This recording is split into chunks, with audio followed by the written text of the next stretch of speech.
হ্যাঁ এসো। নাম বাড়ি কোথায়? মেদিনীপুর। বাড়িতে কে আছে? বাড়িতে কে আছে? ছোট মানে বুড়ো বাবা, বুড়ো বাবা ভাই, আর ছোট ভাই আর একমাত্র বোন। বোনের বিয়ে হয়ে গেছে? না স্যার, খেতে পাই না, আমি পেটে খেতেই পাই না। ভুলে দিয়ে তারপরে আবার বোনের বিয়ে। লেখাপড়া করতো? আরে বাবা মা অনেক কষ্ট করে বিয়ে পাস করিয়েছে। এই ওখানে সর্বনাশ করেছে। কি বললেন স্যার? কাজ করতে পারবে? আরে আজকে স্যার আপনি যা বললেন তাই করবো। তাই করবো। হোটেলে বয়ের কাজ, হোটেলে বয়ের কাজ, রান্নার কাজ, ফুলের কাজ, হালুদানের কাজ, রাত জাগতে পারবে? অভ্যাস করে দেবে স্যার। মেয়েদের কাজ করবে, দিনের বেলায় হোটেলে কাজ করবে আর রাত্রে বাইরের কাজ আর রাত্রে বাইরে। পারবে তো? পারবে তো? আপনার সাথে নিশ্চয়ই আপনাদের সাহায্য করে নিশ্চয়ই করবো স্যার। মাইনে কত মাইনে চাও? কত চাও? মাইনে আমি তো বলতে চাই না। আপনি যা ভালো বুঝেন তাই দেবেন মাইনে। ঠিক আছে, আমি মাসে 1000 টাকা তোমাকে আমি মাসে 25,000 টাকা মাইনে দেবো। এত টাকা মাইনে দিলেন স্যার? তুমি কিন্তু 1 বছর বাড়ি যেতে না। তাহলে বাড়িতে তাহলে বাড়িতে টাকা পাঠাবো কি করে স্যার? তোমার বাড়ির ঠিকানাটা দেবে, প্রতি মাসে মানি অর্ডার করে পাঠিয়ে দেবে। আপনার প্রসেস বাটো ওকে দিয়ে এই কাগজটা সই করিয়ে নাও। Okay sir. এই তুমি এসো, সইটা করো। এটা তো সাদা কাগজ। হ্যাঁ, হ্যাঁ, এটাই তোমার চাকরি। ওটা তোমার চাবি ফর্ম। নিচে সই করো। নিচে সই করে নিচে না। আমি কাগজে নাম ঠিকানা সই করে দিচ্ছি। ফুল অ্যাড্রেসে সই করছি। অর্থাৎ ওকে তুমি থাকার জায়গা করে দিয়ে দাও। আমার কাজটা তাহলে কি স্যার? তুমি আমার সঙ্গে চলো। আসি স্যার। দীর্ঘজীবী হও। মন দিয়ে কাজ করবে। তোমার কি হবে?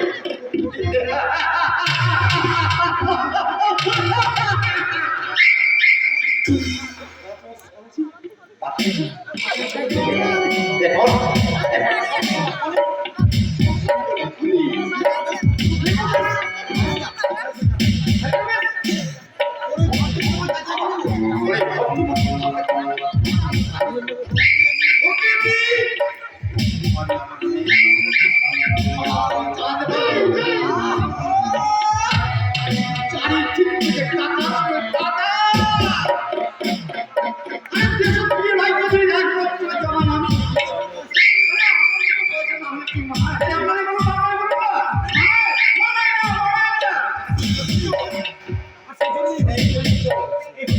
হোটেলের মালিক আমার শ্বশুর মশাই, এটা যেসব প্রিয় রাই যদি কাছ থেকে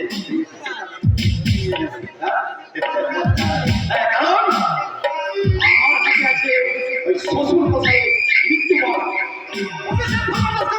করতে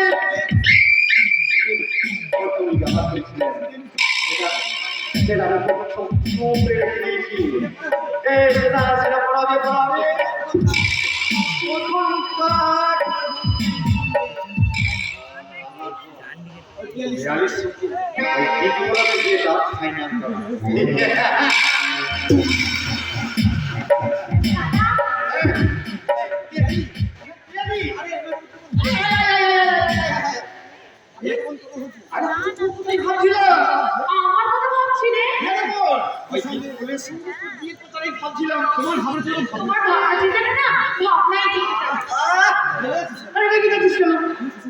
আমি তো ওদের বিয়ে গেলে শ্বশুরমশাইকে সব বলেছি। কি বললেন শ্বশুরমশাই? শ্বশুরমশাই তো এক কথা বিরাজি। কিন্তু ওই কামি বউটা আমাকে বিন্ন। আরে ওসব চান না। আরে ওরা রাজি হতে বাধ্য।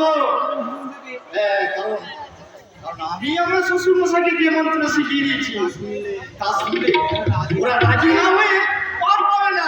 দাদা তাছাড়া আমার শ্বশুরমশাই আমি ঠিক সময় একটা হাতে করে পৌঁছে দিচ্ছি। তাই আমি যখন তোর সঙ্গে বিপ্লবে দিয়ে দিতে চাই তখন তা হবে। এটা হচ্ছে কি আমার শ্বশুর জামাইয়ের দাদা তুমি আমাকে এত দূর এগিয়ে গেছো। সবই তো তোর জন্য এবং সবই তো তোর জন্য। এ ধরে তুই আমাকে অর্পণ দিস না। আর কথা বলবি আমি তাই তাই করবি।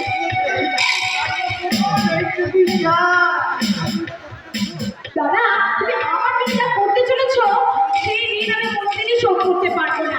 আমি কথা দিচ্ছি আমি তোমার সঙ্গে যুক্তি করেই না সব কিছু করবো।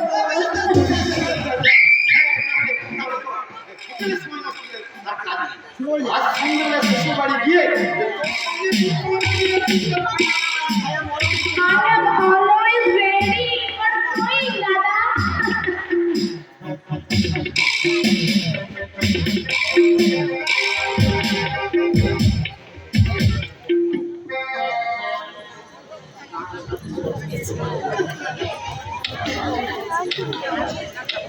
কি ছবি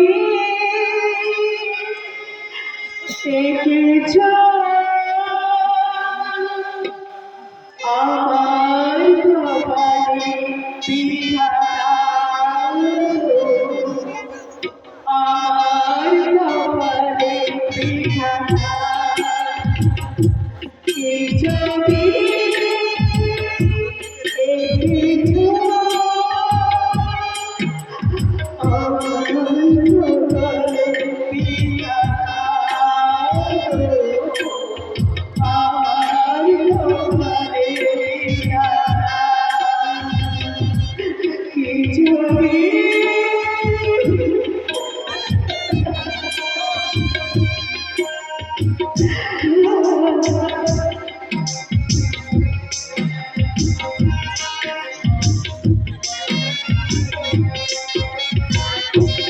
জানি না কবে নিয়ে যাবে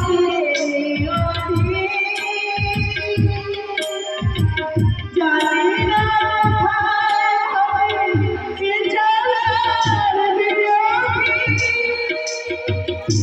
জানি না কোথায় নিয়ে যাবে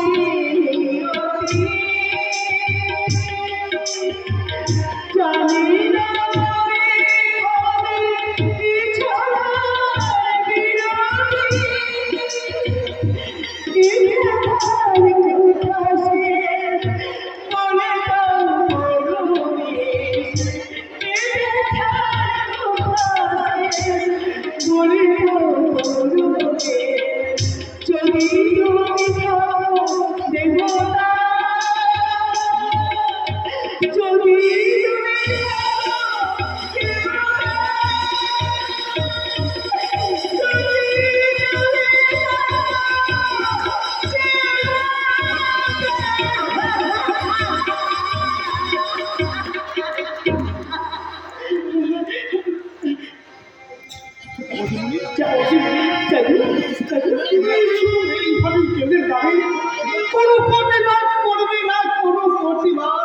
কিসের প্রতিবাদ হয়েছে?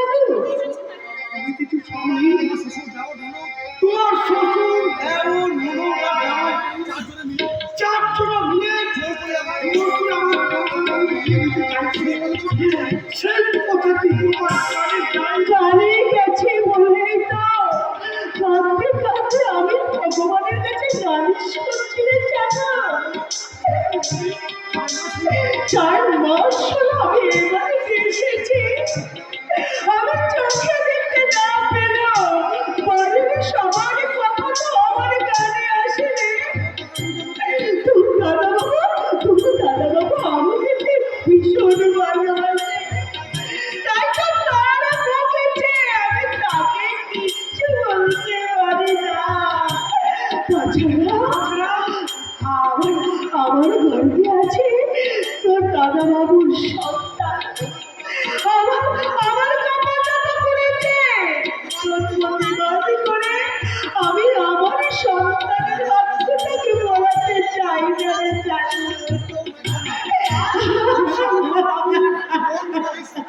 কোন বিহারীর সঙ্গে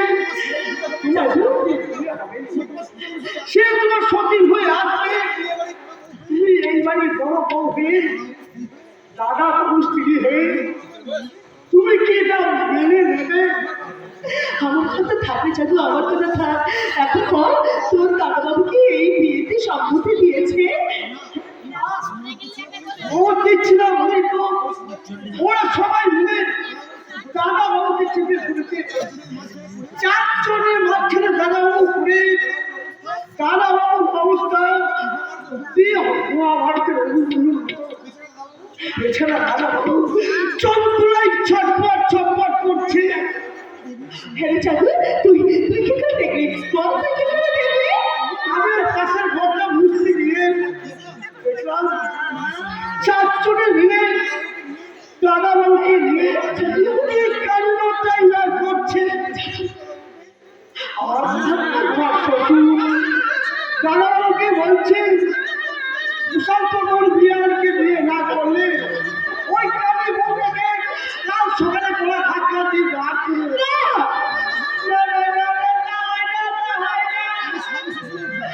আমি আমার স্বামী শ্বশুরের পিঠে ছেড়ে কোথাও যাব না।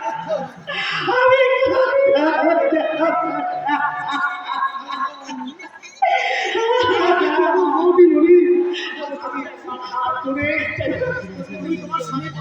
তুমি তোমার স্বামীর পাশে দাঁড়িয়ে তুমি প্রতিবাদ করবে। চলো, তুমি প্রতিবাদ করবে। আয় চলো, ওই কানি নোটের হাতের কোথায় নিয়ে যাচ্ছিস? আমাদের কাছে গো দিদিমণি, কেন? তোমরা চাও আমি তাই চাই। তার মানে আমি তাই বলছিলাম কর্তাবাবু তৃতীয় বিয়েতে তোমাকে মত দিচ্ছি। জাদু, ও তাই বুঝি। হ্যাঁ,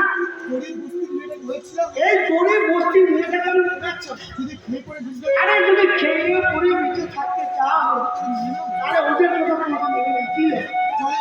আরে জলে বাস করে কুমিরের সঙ্গে বিবাদ করে নিজের সর্বস্ব দেখে এলো না। জাদু ঠিক, তুমি ওই কথাটা ঠিক বলেছো। একদম ঠিক বলেছিস। জাদু, এই কানি, শোন, আমার বেশ প্রশান্ত আর আমার বাপি এখনই এখানে আসবে। তোকে তাদের সামনে বলতে হবে, মানে মত দিতে হবে আমার দাদার সঙ্গে আমার ননদের বিয়ের মত। যে হতভাগের জীবনে কোনো আলোয় নেই, তার আপনার কথা বলাই এলেমেলে কথা বলে নাকে খত দিতে হবে, খত। থাকছি থাকছি প্রগতিশীল যুগের মেয়ে প্রগতি চিৎকার করে দৌড় গলা শুকিয়ে গেছে। আমি কি তোর জন্য নিয়ে আসবো একটা স্বল্প? আমাকে তুমি শরবত খাওয়াতে হবে না দাদা। তুমি বলো তোমার কানি বউটাকে দিয়ে তোরই বক্তব্য শরবতটা বানিয়ে রাখো। আমার ননদ আই মিন তোমার দ্বিতীয় পক্ষের বউ শরবতটা খাবে।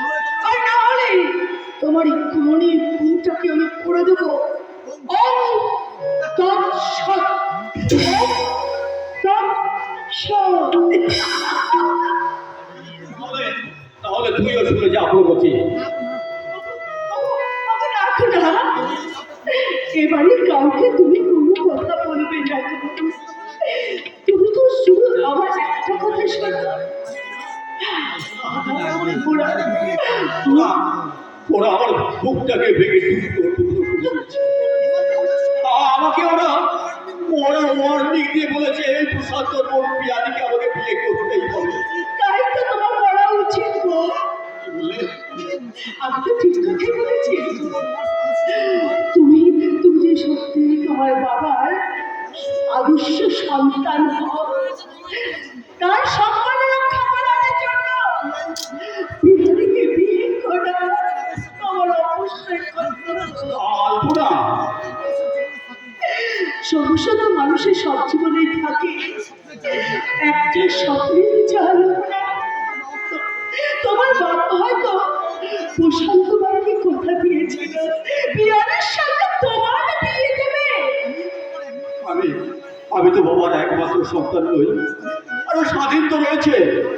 বাবা স্বাধীনের সঙ্গে পিয়ারের বিয়েটা দিয়েছে। সে তো তোমার মতো বড় নয় গো, সে যে ছোট। তাছাড়া তাছাড়া কি? তোমার ছোট ভাই স্বাধীনের চোখে এখন বিদ্যুৎ পেরেছে। তার মানে আমি চাঁদের মুখে শুনেছি ছেলে গ্রামে একটা আল্ট্রা মডার্ন মেয়ের সঙ্গে যে দুর্বল হয়ে পড়েছে। আমি যে তার তোমার ভালোবাসায় তার চেয়েও বেশি দুর্বল। ঘটনা চক্রে তোমার সঙ্গে আমার বিয়ে হয়ে গেলেও এখন তো তুমি আমার স্ত্রী। স্ত্রী হলো আমি যে অন্ধ। তবুও তবুও আমি তোমার ভালোবাসায় পাই পারিটাকে। কিন্তু কপাল যখন বন্ধ হয় তখন দেখা যায় নানান সমস্যা, নানান দ্বন্দ্ব। বাহ, বাহ, কি সুন্দর তোমার কথা বলার ছন্দ। তুমি সব কথা বন্ধ করো, তুমি সব কথা বন্ধ করো। একটা কথার নির্বন্ধ, একটা হলে তোমার স্বপ্নগুলোকে সফল করতে শেখাবে। তাছাড়া তোমার বাবা, ভাই, বোন, ঠাকুর চাই সবার কাছে আমি তোমাকে অপহরণ করতে দেব না। আর না যত দিন যাবে ততই যে তুমি অবহেলিত হয়ে পড়বে, ততই তোমার মানে বেদনার সমাধান হয়ে পড়বে। ওরা তোমাকে তোমার স্বপ্নগুলোকে সব মাটিতে মিশিয়ে দেবে, দুজনে তোমার মুখ কেড়ে দিয়ে যাবে। নিস্তব্ধ এক মধুরে মনের উপরে যখন তুমি আছড়ে পড়বে তখন আমি তোমাকে শিখিয়ে শান্তিটা দেব।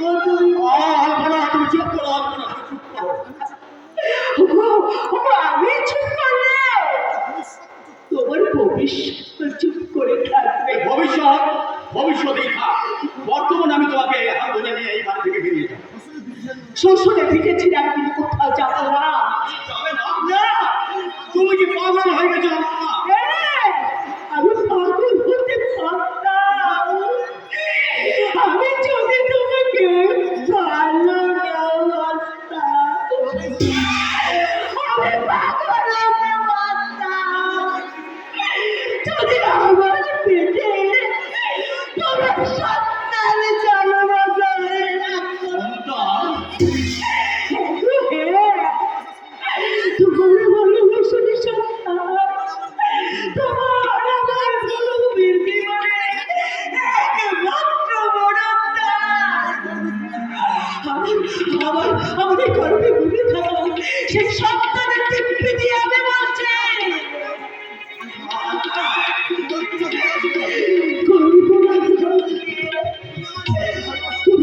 তুমি আমাকে সত্যি আমাকে ভালোবাসতে থাকো।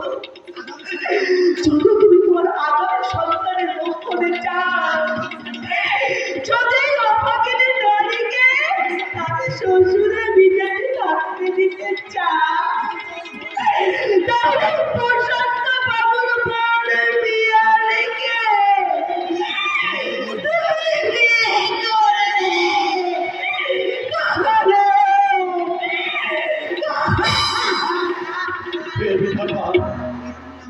এই তুমি কি কঠিন সমস্যার মধ্যে তুমি আমাকে ফেললে বিধাতা? এই দেশের চিরন্তন এক নারী তার স্বামীর মঙ্গল কামনার জন্য নিজের হৃৎপিণ্ডটা তুলে দেওয়ার প্রতিজ্ঞা করে টুকরে টুকরে কাটছে, আর ওদিকে বাবা, ভাই, বোন, ভগিন বোন সাথে তাদের সিদ্ধি কামনার জন্য দ্বিতীয়বার বিয়ের প্রস্তাব নিয়ে এগিয়ে আসছে। ঈশ্বর, এখন আমি কি করবো? তুমি বলে দাও ঈশ্বর, তুমি বলে দাও। তুমি হ্যাঁ বলবে না,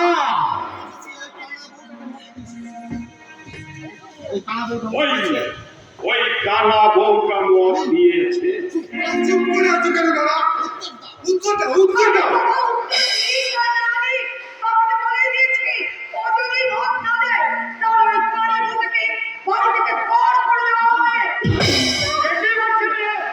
ওদিকে বাড়ি থেকে বেরিয়ে যেতে হবে।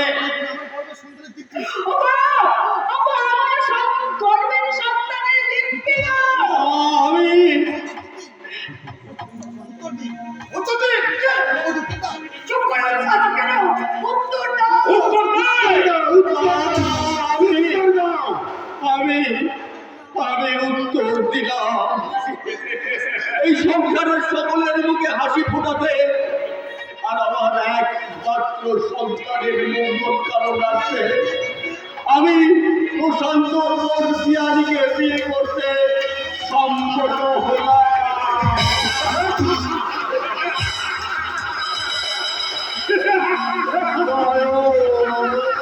ভরা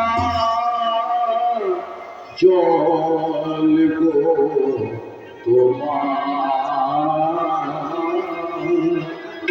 আচল ভরা ফুল, জল ভরা জল গো তোমার আচল ভরা ফুল,